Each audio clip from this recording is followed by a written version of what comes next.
Hi! Char! So anyway, good morning, good afternoon, good evening sa inyong lahat. At this year, unang pasok pa lang sa taong 2024, napagastos na kaming mag-asawa dahil nagki-cravings ako. Iba na yung cravings ko now. Dati gusto ko lang yung pagkain, chocolates, but now, nag-iba na siya. Sana all. So anyway, napabudol talaga ako ng bonggalicious, papalicious, ganun. Dahil may nakita ako sa online na go band slash loop band. At tamang-tama din ito dahil na-realize namin mag-asawa na life is too short at kailangan din nating alagaan mabuting ating mga sarili. Katulad namin na talagang minsan o hindi minsan talagang madalas ay wala na kaming time mag-exercise. Ganun. Iba yung exercise na, kita na yung puwet. Iba yung exercise na alam ko eh. Sana all. So, ito na nga. Seryoso na talaga to.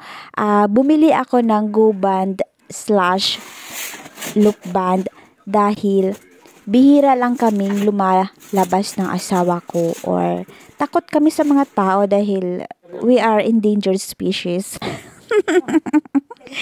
Takot kami makipagsalamuha sa iba. Ayaw ni Mr. pumunta sa gym at ayaw ko rin pumunta doon sa gym. So, ito na lang ang naisip naming mag-asawa, pumili ng Go Band slash Loop Band.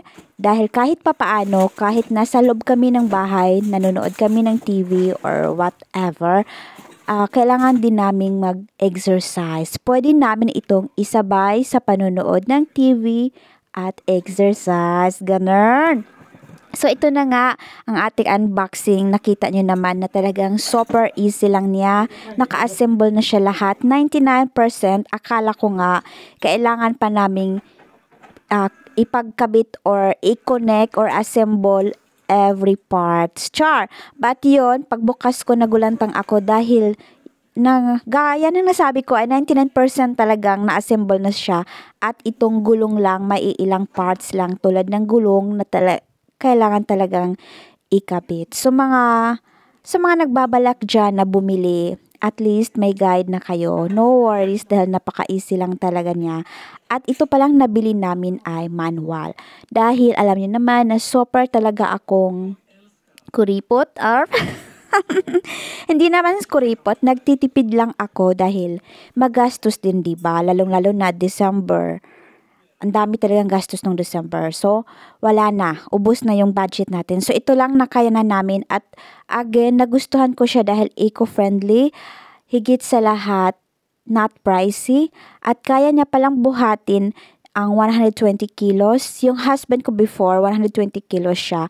But now, 112 kilos na lang siya. At yung target talaga namin ay dapat mabawasan siya ng 10 kilos this year. Mabagal man, yun nga ang sabi nila, slowly but surely dahil alam niyo naman, may edad na rin yung asawa ko, hindi natin biglain ang pagdadiet niya. At sana ay mapanindigan niya talaga ng bonggalicious, papalicious ang kanyang pagdadiet this year. So, depende na lang siguro sa kanyang cravings, ganun. Sana bawas-bawasan niya ang pag-crave ng pagkain. Pwede naman ako. Shota! So, ito na nga. Sa mga nagbabalak bumili dyan, bahala na kayo. Kung may budget kayo, bumili kayo doon sa medyo pricey, na medyo good ang quality. This one, swak lang sa price niya at sa quality. Sana magtagal siya. Kahit 1 year man lang, hopefully. At ito pa, ang nagustuhan ko sa loop band na yan ay pagkatapos mong gamitin, pwede mo lang siyang itabi. Kasi folding bed siya. Pwede siyang i-fold lang para hindi agaw space. So, ganun lang ba?